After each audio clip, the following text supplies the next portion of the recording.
కేవలం అంతకుముందు మంత్రులు సంతకాలు చేసి ఎంఓయూ ఆధారంగా జరిగిన ట్రాన్సాక్షన్లో ఆ ప్రాసెస్లో ఫిబ్రవరిలో ఇది 400 ఎకరాలు సేల్ డీడ్ చేస్తారు.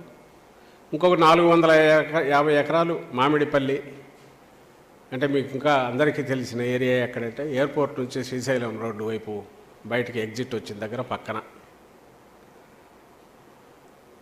అక్కడ 450 ఎకరాల అగ్రిమెంటు.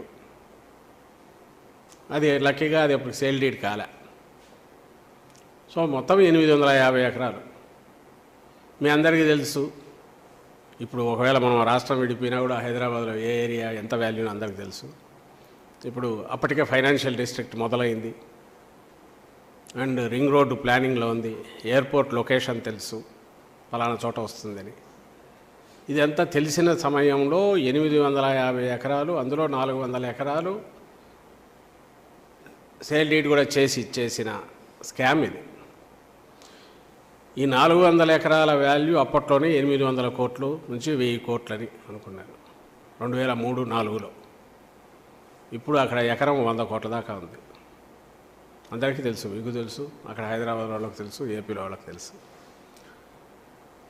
అంటే దాదాపు ఇదే ఈ 400 ఎకరాల ఇదే దాదాపు 40,000 నుంచి 50,000 కోట్లు, అవతల కలిపితే 80,000 నుంచి 1,00,000 కోట్ల ప్రాపర్టీకి 20 ఏళ్ల క్రితం స్కెచ్ వేసిన ఘనాపాటి,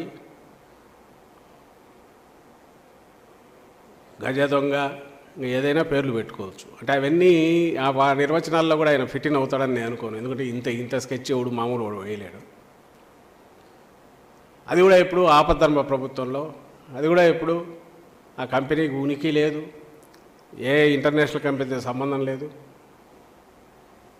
అండ్ మినిమం డ్యూ ప్రాసెస్ కూడా చేయకపోగా ఇంకా ఏమేమి ఇవ్వచ్చు అని చెప్పి అన్నీ కూడా కొసర్ల కింద నేను ఇంతకుముందు అన్నట్టు మళ్ళీ మెయింటెనెన్స్కు, మళ్ళీ టిప్పులాగా దాన్ని ఏమంటారు రీయింబర్స్మెంట్ ఆఫ్ ఎలక్ట్రిసిటీ, ఇవన్నీది మళ్ళీ 5,000 గజాలు జూబ్లీస్లో, దట్ ఇట్ సెల్ఫ్ అదే ఇప్పటికే 100 కోట్లు, 200 కోట్లు, 300 కోట్లు అదే ఆఫీస్కు. ఇది ఆ కంపెనీకి చేసింది. దాంట్లో ఎవరూ తలా తోకలేదు. అదృష్టవశాత్తు ఆయన వెళ్ళిపోయారు. రాజశేఖర రెడ్డి గారు వచ్చారు. రాగానే ఆయన ఎంక్వైరీ చేసి ఆయనకున్న ఔదార్యం వల్ల ఆ స్కామ్ దాన్ని సెట్ చేశాం కదా, కరెక్ట్ చేశాం కదా, ఆస్తి ఎంత వచ్చిందని చెప్పి దాని మీద ఫర్దర్ ప్రొసీడ్ కాలే. పోనందు కూడా హైకోర్టు క్వశ్చన్ చేసింది, ఇంత జరిగితే గవర్నమెంట్ ఎందుకు చేయలేదని. అది ఆయన ఔదార్యం ఆ రోజు. లేకపోతే అప్పుడే ఈయన ఊచలు లెక్క పట్టాల్సి వెళ్లాల్సిన వాడు చంద్రబాబు నాయుడు. ఇది ఆ రోజు కేసు జరిగింది. ఇక్కడ చెప్పదలుచుకుంది ఏదంటే, మీకు ఆ రోజు నుంచి ఆయనకు మళ్ళీ అవకాశం వచ్చి 2014-19లోనే. అప్పట్లోనే ఆయన ఎలాంటి స్కెచ్ వేశాడనేది ప్రూవ్ చేసి జాతీయ స్థాయిలో, అంతర్జాతీయ స్థాయిలో కూడా ఒక ఎప్పటికైనా హిస్టరీలో నిలిచిపోయిన స్కామ్స్టర్ ఎవరైనా ఉన్నారంటే అలాంటి అతి కొద్ది మందిలో ఈయన పేరు కూడా పెట్టగలిగిన, చంద్రబాబు నాయుడు పేరు పెట్టగలిగినంత ఘనత అప్పట్లోనే సాధించిన వ్యక్తి. అప్పటికి ఇప్పటికీ ఏమీ మారకపోగా అంతే క్రూడ్గా అలాగే చేస్తున్నాడనేది మనకు కూడా 2014-19 మధ్య కూడా ఆయన అదే నైజం చూపించాడు. సేమ్ అదే టైపు. పూర్వం దొంగలు, ముఠాలు ఏమైనా పడితే వాటికి ఒక ఎట్లా వ్యవహరించే వాళ్ళని దాన్ని బట్టి పలానా వాళ్ళని కనుక్కునే వాళ్ళంట. ఈ స్కామ్స్ చూస్తే ఇది చంద్రబాబు నాయుడు అని చెప్పి మార్క్ ఇప్పుడు కనపడుతున్నాయి. 2014-19 మధ్య మీరు చూస్తే స్వభావం సేమ్. అమరావతిలో స్టార్టప్ ఏరియా, కోర్ ఏరియా 1700 ఎకరాలు. 1700 ఎకరాలు ఏదో ఊరు పేరులోదో ఉందో ఒక కంపెనీ పట్టుకొచ్చేసి వాటికి ఒక బోగస్ దీని తరపున ముందు పెట్టి 1700 ఎకరాలు అప్పనంగా వాటికి కోర్ ఏరియా. వాటికి ఇచ్చిన కన్సెషన్స్ ఏంటయ్యా అంటే, ఈ 1700 ఎకరాలు కోర్ ఏరియా పక్కనే అడ్మినిస్ట్రేటివ్ ఏరియా రావాలి. ఏమేమి వస్తాయి ఇందులో? Chief minister residence, governor residence, assembly, secretariat. అంటే కోర్ మొత్తం అడ్మినిస్ట్రేటివ్ హార్ట్, బ్రెయిన్ ఏది ఉంటుందో అది ఈ స్టార్టప్ ఏరియా 1700 ఎకరాల పక్కన రావాలి. ఇది డెవలప్ అయిన తర్వాతనే మిగిలినవన్నీ కావాలి. అలాగే దానికి అవసరమైన ఇన్ఫ్రాస్ట్రక్చర్ అంటే రోడ్లు కానీ డ్రైన్లు కానీ మొత్తం అంతా 5,500 కోట్లతో రాష్ట్ర ప్రభుత్వమే నిర్మించి ఇవ్వాలి 2 ఏళ్లలో. ఆ కంపెనీ తన బిజినెస్ అంతా పూర్తి చేసుకోవడానికి 5 ఏళ్ల చొప్పున 3 సార్లు ఇచ్చేస్తూ 15 ఏళ్ల పాటు సమయం. సేమ్ అదే టైప్ అప్పట్లో గచ్చిబౌలి, మామిడిపల్లి, హైదరాబాదులో ఎట్లయితే 100 ఎకరాలు 400 ఎకరాలు ఇచ్చేసి ధారాదత్తం చేస్తూ ఊరు పేరు లేని కంపెనీకి చేశాడు. ఇక్కడ ఏకంగా రాజధానిని అక్కడ ఉన్న 30,000 మంది ఉసురు కొట్టుకుంటూ రైతుల దగ్గర ల్యాండ్ పూలింగ్ అని తీసుకొచ్చి వాళ్ళ ఏరియాస్ ఎట్లా డెవలప్ చేయాలో జనరల్గా ఏదన్నా మొదలైనప్పుడు ప్రజల దగ్గర అందులో తీసుకున్నాక ఆ ఏరియాస్ కూడా డెవలప్ కావాలి, టోటల్ డెవలప్మెంట్ ఎట్లా అని చూడాల్సింది పోనిచ్చి ఏదైతే తన బినామీలో లేకపోతే తన ఒప్పందాలు చీకటి ఒప్పందం చేసుకున్న కంపెనీను వాటిని తీసుకొచ్చి వాటికి మొత్తం వేసి ఇదయ్యాకనే మిగిలిన డెవలప్మెంట్ అని చెప్తూ అక్కడే అంటే ఒక జూబ్లీ హిల్స్ను అలాంటి ప్రాంతాన్ని ప్రైమ్ ప్లేస్ను క్రియేట్ చేసిన క్రీమ్ అంతా తనకు తన బినామీలకు అక్కడే నారాయణ కూడా 58 ఎకరాలు కొంటాడు. అది కేసు నడుస్తోంది ఇప్పుడు. A1 అయినా A2 అయినా జగన్మోహన్ రెడ్డి గారి ప్రభుత్వం వచ్చాక జరుగుతున్న ఇది అది ఆ కేసు ఇప్పుడు నడుస్తుంది. ఎక్కడైతే ఇది దానికంటే ఇది మరి అది రాష్ట్రం సొమ్ము, ఇది రైతుల దగ్గర నుంచి తీసుకున్న భూమి. క్యాపిటల్ డెవలప్మెంట్ అని క్యాపిటల్ డెవలప్మెంట్ భూములు ఇచ్చిన వాళ్ళకు సంబంధించిన ల్యాండ్స్ ఏమవుతాయో వాటి డెవలప్మెంట్కి ఏంది అనేది చూడలే. ముందు ఇది 3,000 ఎకరాలు అనుకున్నారు, మళ్ళీ ఎందుకు అది 1,700 ఎకరాలకు దిగింది, మరీ ఎక్కువ అవుతుందని అనుకుంటున్నారో తెలియదు. సో 3,000 ఎకరాలు కాస్త 1,700 ఎకరాలు, 1,700 ఎకరాలు క్రీమ్ ఎంటైర్ డెవలప్మెంటు. ఆయన కలలు కన్నా నిజమైతే ఇది 1,00,000 కోట్లకు 40,000 కోట్లు 50,000 కోట్లు డిపెండింగ్ అని ఎంతైనా దాని వాల్యూ పెరిగే కొద్దీ అదంతా మింగేయచ్చు అనేది ఆలోచన.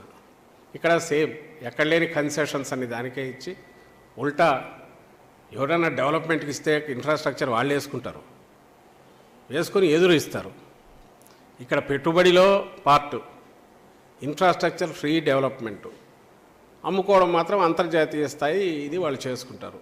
దానికి అవసరమైన వాతావరణం క్రియేట్ చేయడానికి all cream administrative core area అంతా అక్కడే వస్తుంది. హాట్ కేక్ లాగా అమ్ముడు పోయేదానికి అవసరమైనవి క్రియేట్ చేసి ఇది మామూలు ఇక్కడ ఎవరైనా ప్రైవేట్ బిల్డర్కి ఇచ్చినా అంతకంటే బ్రహ్మాండంగా డెవలప్ చేస్తాడు. మనకు ఊరి బయట ల్యాండ్లోనే తీసుకున్నప్పుడే 60-40 నడిచేటప్పుడు లేదా 50-50నో 40-50-60 ఏదో ఒక రేషియోలు నడిచేటప్పుడు ఇన్ఫ్రాస్ట్రక్చర్ అంతా డెవలపర్ వేసిస్తున్నప్పుడు అట్లా ఆలోచించినా కూడా ఇది ఉల్టా మనం ల్యాండ్ ఓనరే ఇన్ఫ్రాస్ట్రక్చర్ డెవలప్ చేసి కేవలం ఒక అంతర్జాతీయ స్థాయి డెవలప్ చేయడం కోసం అంటూ అడిషనల్ కన్సెషన్స్ ఇచ్చి అది అమ్ముడు పోవడానికి అవసరమైన అన్ని రకాల ఇవి కూడా అక్కడ క్రియేట్ చేసి ఆ తర్వాత వాళ్ళని అమ్మిన తర్వాతే లేదా వాళ్ళ డెవలప్ అయిన తర్వాతే మిగిలినవని పెట్టే క్రైటీరియా ఇది ఎక్కడన్నా ఉంటుంది ఆ ప్రపంచంలో.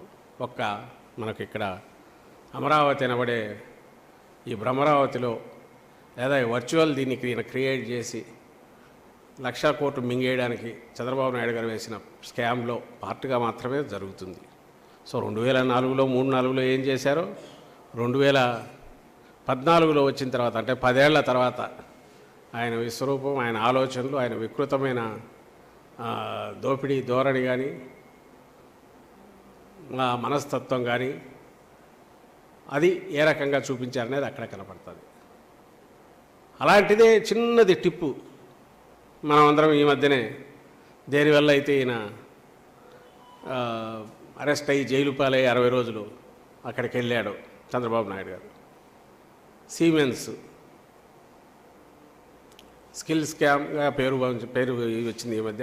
సీమెన్స్ది కుంభకోణం, సీమెన్స్ పేరుతో కుంభకోణం, అది కూడా మీ అందరికీ తెలుసు. 300 కోట్ల పైగా ఎట్లా లాక్కోవాలా, ప్రజల సొమ్ము మింగేయాలనుకొని దాన్ని 10% చేసి దానికి 90% అంటే 3,000 కోట్లు సీమెన్స్ ఇస్తుందని అక్కడి నుంచి 2 దొంగలు వస్తే అసలు వాళ్ళు ఎట్లా ఇస్తారు, ఏమి ఇస్తారు, ఆ 3,000 కోట్లు గ్రాంట్ ఇన్ ఎయిడ్ కదా, గ్రాంట్ ఇన్ ఎయిడ్ అంటే అది పెడితేనే కదా మనం పెట్టాల్సింది, వాళ్ళు ఎంత పెడితే మనం అంత రిలీజ్ చేయాలి కదా, కాకుండా దానికి బదులుగా ఈ 10% అని ఏది అన్నారో అదే 100% నేరుగా రిలీజ్ చేయడం. ఆ చేయడానికి అవసరమైన రకంగా అవుట్ సైడ్ ఒక బయట వ్యక్తిని, ప్రైవేట్ వ్యక్తిని తీసుకొచ్చేసి అతనికి 4 పోస్టులు స్పెషల్ సెక్రటరీగా, ఇంక్లూడింగ్ సీఎంఓలో సీఎం తన సెక్రటరీగా కూడా పెట్టుకొని 5 నెలల్లోనే 2014లో అధికారంలోకి, ఈసారి లాస్ట్లో అయితే ఇదవుతుంది, ఫస్ట్లోనే కొట్టేయాలన్నట్టున్నారు. 2014 జూన్లో వస్తే ఆగస్టు నుంచే మొదలవుతుంది ప్రాసెస్. 2015 ఎండుకంతా దాదాపు పూర్తి అయిపోతుంది. 2015 కంతా 2015 ఫిబ్రవరి నుంచి